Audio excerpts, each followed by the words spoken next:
അലിബാഗിൽ പുലിയുടെ ആക്രമണം 4 പേർക്ക് പരിക്കേറ്റു. ഇന്നും പുലിക്കായിട്ട് തെരച്ചിൽ തുടരുകയാണ്. പുലിയുടെ ദൃശ്യങ്ങളും 24 കിട്ടി. ആ ദൃശ്യങ്ങൾ ആദ്യം നമുക്ക് നോക്കാം.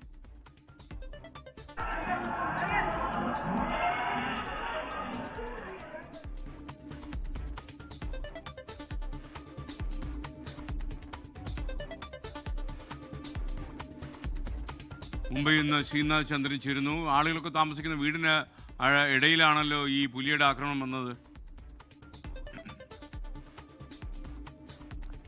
തീർച്ചയായും ഇത് ഒരു ബീച്ച് വില്ലേജ് ആണ്. അതായത് നമ്മൾ മുംബൈക്കാരെ സംബന്ധിച്ചിടത്തോളം ഗോവയിലും മറ്റും പോകുന്നതിനേക്കാൾ എളുപ്പത്തിൽ അത്തരം ഒരു അന്തരീക്ഷം കിട്ടുന്ന ഇടമാണ് ഈ അലിബാഗ്. അതുകൊണ്ടൊരു പ്രധാനപ്പെട്ട ഒരു ബീച്ച് വിനോദസഞ്ചാര കേന്ദ്രം കൂടിയാണ് ഈ അലിബാഗ്. അവിടെയാണ് ഈ തരത്തിൽ ഒരു പുലി എത്തുകയും അവിടെ ആദ്യം 2 പേരെ ആക്രമിക്കുന്നു. പിന്നീട് പുലിയെ പിടികൂടാൻ എത്തിയ 3 വനംവകുപ്പ് ഉദ്യോഗസ്ഥർക്കും പരിക്കേൽക്കുന്നു പുലിയുടെ ആക്രമണത്തിൽ. അങ്ങനെ ഇന്നലെ രാത്രി വെളിച്ചം മങ്ങിയതോടെ ഈ തെരച്ചിൽ അവസാനിപ്പിക്കുകയും ചെയ്തിരുന്നു. ഇന്നിപ്പോൾ രാവിലെ ഈ പുലിയെ പിടികൂടാനുള്ള ശ്രമമാണ്. ഇന്നലെ പുലി ആ മേഖലയിലാകെ വലിയ ഭീതിയാണ് ഉണ്ടാക്കിയത്. ദൃശ്യങ്ങൾ തന്നെ കാണാം.